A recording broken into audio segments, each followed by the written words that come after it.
My third point, and I will try and run through this quick. I'm going to attempt to play your game and go back to the fish tank for a minute. Again, getting frustrated with my pet owner talks and my attempts to convince you of my opinion, you finally ask for a primary character or body to assign my assertions to. Being that pet owner has for some reason decided to reveal himself in ways that are not completely comprehensive, I am then forced to draw on a sketch pad how he has occasionally entered our tank that has been tangibly observed.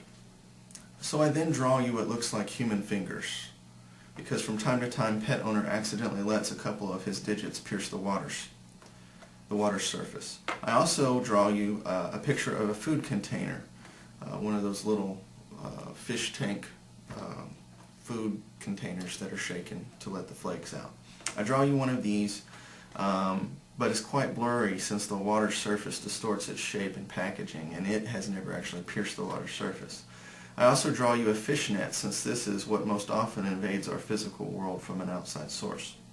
You then complain of my lack of coherency, asking for a picture of the real pet owner and his body as it's clearly defined, not just various parts of it.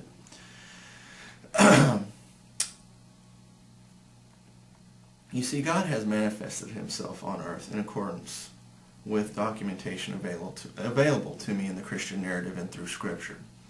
And though it's not 5 fingers or a container containing fish flakes, nor is it a fish net, it has been in various forms, like a burning bush, a cloud, and Jesus Christ himself. Yet you dismissed that assertion in one of your comments, and I'm not sure why, because that is a physical coherency by which you can attach all these characteristics, especially in the form of Jesus Christ. But let me go on. So like the fish in my analogy, I'm frustrated by the fact that my drawings, my presentations of these manifestations, for some reason are not good enough for you. But let me attempt to play your game with one more assertion as to why we've never seen God in his real bodily glory, and give you one to project upon, okay? Exodus 33, beginning in verses 8 and through 23, say this. Then Moses said, "Now show me your glory," asking God to reveal himself.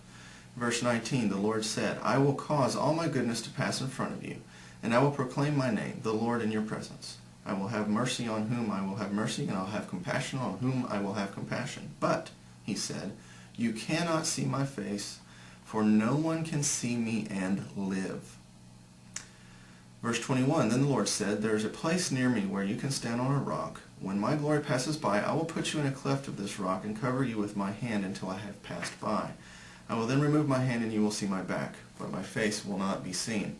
So here we discover another reason, besides invading free will doctrine, that God will not manifest his true self. It seems it's actually for our own protection from death.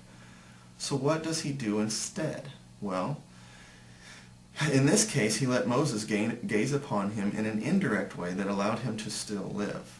In the cases of his other manifestations, he chose forms that got the job done, but were obvious to those witnessing him that it was miraculous and indeed actually him. No one wondered if the burning bush was God.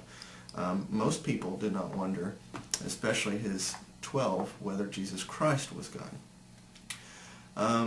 It kind of reminds me of a comic strip character from X-Men named Mystique.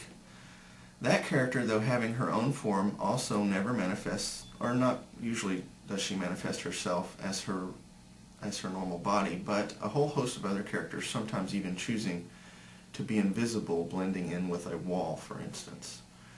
The differences, of course, are abundant, as God is able to be omnipresent, and Mystique is a villain on X-Men, but perhaps you get my point and my word picture anyway. If this still fails your requirement for presenting a coherency, then I ask you to reconsider the many ways that God has shown himself up to and including our most important claim in that of Jesus Christ. Thanks for your time. I look forward to your response.